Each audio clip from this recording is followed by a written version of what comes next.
हमें एक शादी में जाना था। किसी दूर की पहचान वाले की शादी थी, इसलिए हम सारे रिश्तेदारों को नहीं जानते थे। मेरे बच्चों ने मुझे एक कुर्सी पर बिठा दिया और वह अंदर उन लोगों से मिलने चले गए। मैंने देखा सामने एक लड़का रोए जा रहा है। मुझे बड़ा अजीब लगा। मैंने सोचा शायद इनका कोई खास रिश्तेदार हो और कुछ नाराज़गी हो। मैंने पूछा, ये जिनके यहाँ शादी है उनसे तुम्हारा कोई खास रिश्ता है क्या? उन्होंने मेरी ओर देखा, बोला हाँ, खास तो नहीं कह सकते मगर पहचान वाले हैं। तो मैंने कहा फिर रोने की क्या बात है, कुछ गलत हुआ है क्या? वह बोला हाँ आंटी, गलत तो हुआ है पर वह मुझसे ही हुआ है, मुझसे बहुत गलत हो गया। मैंने कहा ऐसा क्या हुआ जो तुम किसी दूसरे की शादी में आकर रो रहे हो? उस बात का एहसास तुम्हें यहाँ आके हुआ है? कह रहा नहीं आंटी, मैं यहाँ आकर नहीं रो रहा, मुझे यहाँ आके उस बात को समझ आई है। वह देखो सामने। सामने? हाँ, दो बैठे हैं बुजुर्ग, आपस में खाना खा रहे हैं, प्यार से बोल रहे हैं, इसमें रोने वाली क्या बात है? वे तुम्हारे कुछ लगते हैं क्या? नहीं नहीं नहीं आंटी, मैंने उन्हें पहली बार देखा है, मगर मैं वहीं बैठकर खाना खा रहा था। वे दोनों सगे भाई हैं, मगर उनका प्यार देखकर मुझे बड़ा रोना आया। उनमें छोटा भाई बार बार पूछ रहा था, भैया ये चीज़ वहाँ पर है, तुम्हें पसंद है, ले आऊँ क्या, खा लोगे? और बड़ा भाई उससे कहता, अरे हाँ ले आ, अगर मैं नहीं खा पाया तो तू खा लियो, ले आ। फिर वह छोटा भाई आके बताता, भैया तुम्हारी पसंद की ये चीज़ भी है, ले आऊँ क्या, खा लोगे? फिर बड़े का यही जवाब होता। मुझे उन दोनों को बात करते हुए, प्यार से बोलते हुए अब देखकर अपने भाई की याद आ गई। मैंने कहा भाई की याद आ गई, कहीं दूर गया है क्या? नहीं आंटी, मेरे माँ बापों ने बड़ा अच्छा मकान बनवाया था और हम दोनों भाइयों के लिए इस तरीके से बनवाया था कि उसके आंगन में हमारे बच्चे खेल कूद सकें, मगर हमने दोनों ने मिलकर उसके बीच में दीवार खिंचवा दी और हमारा आना जाना बंद हो गया। वह दूसरी तरफ से जाता है, मैं दूसरी तरफ से जाता हूँ। मैंने कहा कोई बात नहीं, पड़ोस में है, बोल चाल तो हो ही जाती है, बोल लो। कह रहा नहीं आंटी, अब बात बहुत आगे बढ़ चुकी है। मेरे पिता ने एक प्लाट और ले रखा था, उस प्लाट का जो हिस्सा मुझे पसंद आ रहा था वही मेरे भाई को पसंद आ रहा था। मेरे दो बेटी हैं और उसके एक बेटा और एक बेटी है।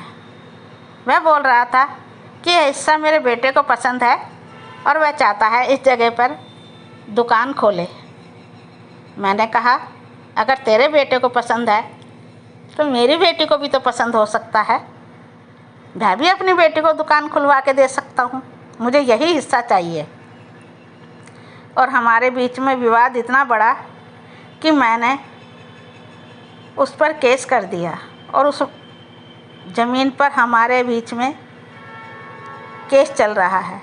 अब हम दोनों सिर्फ अदालत में ही मिल पाते हैं। मैंने थोड़ी देर सोचा, कुछ समझ आया नहीं, पर मैंने कहा जब तुम्हें इतनी बात याद आकर रोना आ रहा है और हिचकियाँ ले रहे हो तो तुम्हारे भाई को भी तो याद होगी ये बातें, तुम फ़ोन मिलाओ। उसने साफ मना कर दिया, नहीं आंटी, मैं किस मुंह से फ़ोन करूँगा, क्योंकि केस तो मैंने ही किया है। मैंने उससे नंबर पूछा और अपने फ़ोन से मिलाया। उधर से आवाज़ आई, कौन? मैंने वह फ़ोन उस शख्स की तरफ कर दिया। वह बोला, भैया मैं। थोड़ी देर सन्नाटा छाया और फिर उधर से आवाज़ आई, छोटे तू? मगर तू रो क्यों रहा है, क्या हुआ, क्या हो गया बता, तू कहाँ है? मैं तेरे पास अभी आता हूँ। तू बता मुझे क्या बात है, क्या हुआ? और वह ज़ोर ज़ोर से और हिचकियाँ लेकर रोने लगा। मैंने उसे सामना देते हुए कहा, बात का जवाब दो। वह बोला, भैया मुझे तुम्हारी याद आ रही थी। अरे बेवकूफ़, तूने तो मुझे डरा ही दिया। मेरी याद आ रही थी तो मैं कौन सा बहुत दूर हूँ, तेरे घर के बराबर में रहता हूँ, जब मर्जी आ जा। उसने कहा, पर भाई मैं किस मुंह से आऊँ? अरे इसी मुंह से आ जा, तू भी तो मेरे बेटे जैसा ही है, आ जा। साथ में खाना खाए बहुत दिन हो गए, चल बैठकर खाना खाते हैं। और वह मेरी ओर देखकर शायद मुझे धन्यवाद देना चाहता था। उसी वक्त चला गया। मेरे दिल में ऐसा लगा जैसे जंजीर की एक कड़ी गिर गई थी और मैंने उठा के वापस जोड़कर वह जंजीर पूरी कर दी। भगवान उन भाइयों को सलामत रखे कि छोटी छोटी बातों में भाई बहनों में विवाद खड़ा हो जाता है, बोलचाल बंद हो जाती है, आना जाना बंद कर देते हैं। रास्ते में अगर मिल भी जाते हैं तो अजनबियों की तरफ मुंह किए बिना ही निकल जाते हैं। मगर वह बातें याद ज़रूर रखनी चाहिए कि बचपन में हम लड़ते भी थे, खेलते भी थे और एक दूसरे को झट मना भी लेते थे। कभी भी भाई भाई से लड़कर अलग मत होना। कहानी पसंद आए तो लाइक सब्सक्राइब ज़रूर करना और कमेंट भी करना। धन्यवाद।